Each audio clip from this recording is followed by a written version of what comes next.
So here we have a word problem with no picture whatsoever. So we need to draw the picture and kind of get an idea of what's going on before we can even begin to do the math. We can't set up the equation, the proportion, the law of sines until we see what's going on. So we've got the course of a boat race. It starts at point A and it proceeds in the direction south 52 degrees west to point B. So I'm going to start at point A. So here's point A, and it's going to proceed. I've got bearings going on, so I'm going to draw my north, east, southwest. It proceeds in the direction of south 52 degrees west. So first I'm going to go south, and then I'm going to make a turn 52 degrees going towards the western. So this angle right here is 52 degrees, that angle with the vertical. And it goes to point B. So we'll say that it travels for a little bit and then it goes to point B. We don't know how far that distance is, but that's the direction it's going in. Then it goes in the direction south, so we got bearings again. So we're going to draw those bearings. South, 40 degrees east. So I'm going to say that that's about 40 degrees right there. So this angle right here is 40 degrees. And it proceeds to point C, which lies directly south. Am I going to make it directly south of point A? Okay. It also says point C lies 8 kilometers directly south. So this length right there in red is 8 kilometers. So I'm going to highlight our triangle. So our triangular path, I'm going to highlight it so that you can see. We need the measure of the interior angles of the triangle. So I know that, look at this. I know that I've got alternate interior angles. So I've got 2 verticals. Alternate interior angles are congruent. So I know that angle C is 40 degrees. Angle A is 52 degrees. So I can take 180 minus 92, because 40 plus 52 is 92, and I get 88. So this angle right here is 88 degrees, which is beautiful, because now we can set up our law of sines. We've got 8 kilometers over the sine of 88 degrees, which is equal to, what is it that we have to find? The total distance around the course. So I'm going to have to find the length of side A. So A over the sine of 52 degrees is equal to side C over the sine of 40 degrees. So this is where you could take out your calculator, press pause, do a few calculations, cross multiply and divide. I'm going to get A is going to equal 8 times the sine of 52 degrees divided by the sine of 88 degrees.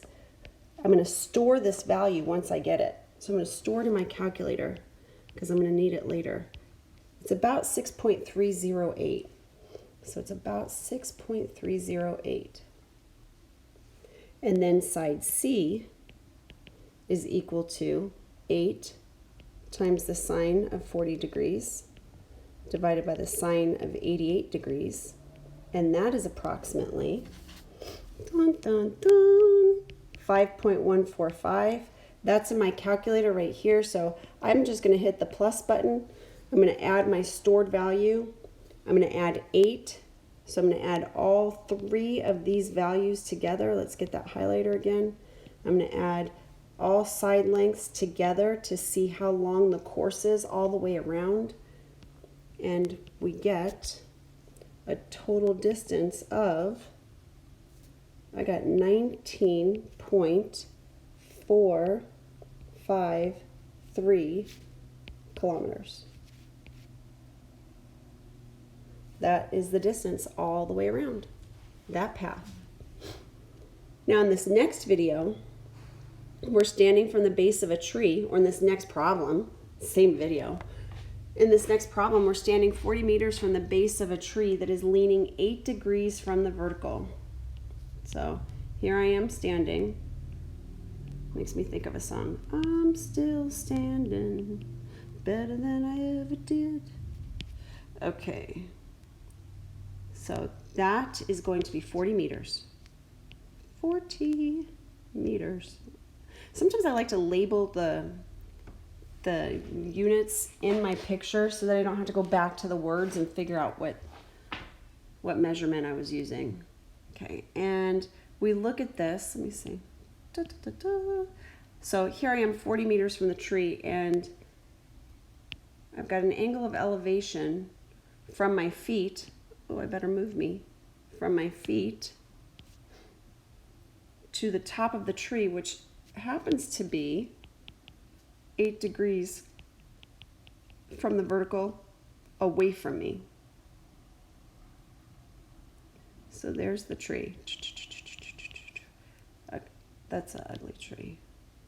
I can do this better. There we go. There's the tree. It's leaning. Got caught in a windstorm, monsoons, and nobody ever tied it back to the stake. Now that's a lot more than 8 degrees, but I need some room in there. So that's why I did that, because I need to be able to write 8 degrees right here. I need to be able to write 90 degrees right there so that I can come back here and say, okay, this big angle is 98 degrees. And the angle of elevation from my feet to the top of the tree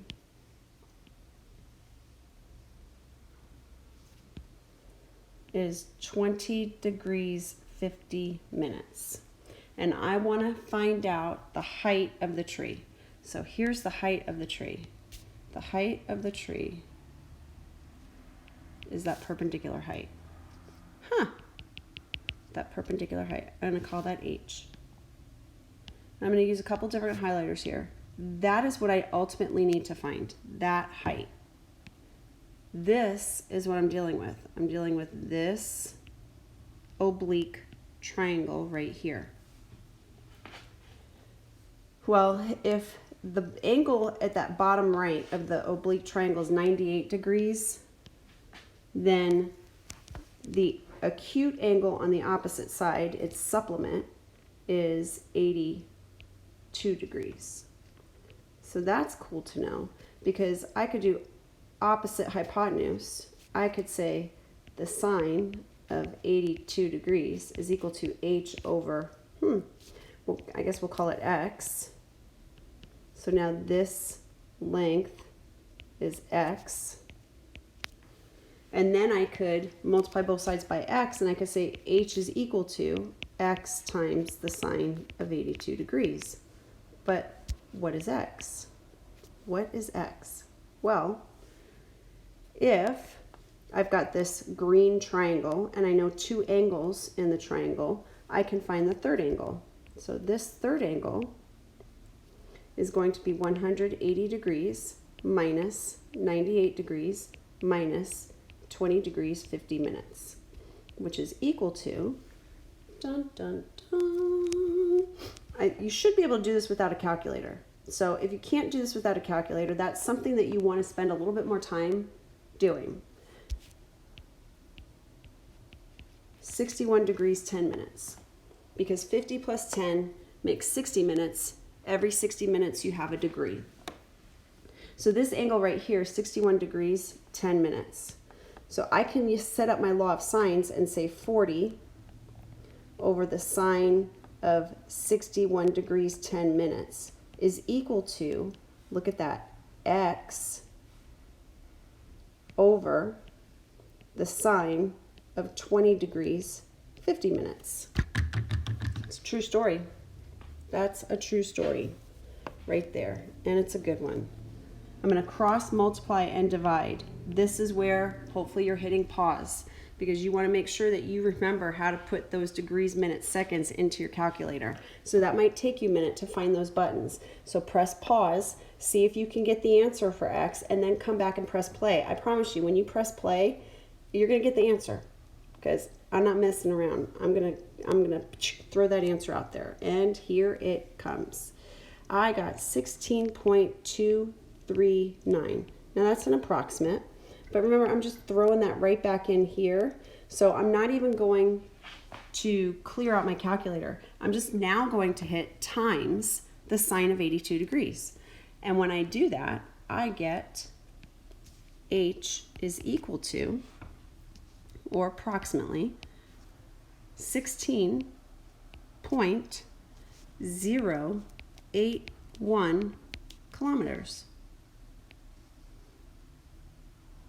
Now, a mistake that's frequently made is that students will find just X and then stop. So you really need to make sure that you understand when it's asking you for a height of something, it's asking you for the perpendicular height. What is the perpendicular height, right? If I'm sitting down and someone asks me, what's your height? You know, I'm not going to say, oh, well, let me go get something to measure. You know, my height is my perpendicular height. If I'm leaning backwards, I'm not going to say, my height is my perpendicular height. So whenever they're asking for the height of the tree, they're usually asking for the perpendicular height. Now, sometimes they might say something like this, which is kind of cool. You know, there's a ball in the tree. So the ball landed in the top of the tree. What's the height of the ball? That's another way that they can ask you for that height of the tree, the perpendicular height. Now, if they really wanted to know how long the tree was, if they want to know what X is, then they're going to say what's the length of the tree from its base to its top, to the very top of the tree. And that would be the length of X. So then they probably use the word length. So those are a couple of good videos right there. I encourage you to try this problem right here, and in the next video I'll go over it, but you should definitely try that one on your own. It's working with bearings and the law of sines and just doing everything that we just did in those previous problems right here in this problem. If you can't do this problem on your own, you still need some work. So you still have work to do, because this right here really sums it up with bearings. This is what you should expect to be able to do by the end of chapter 6.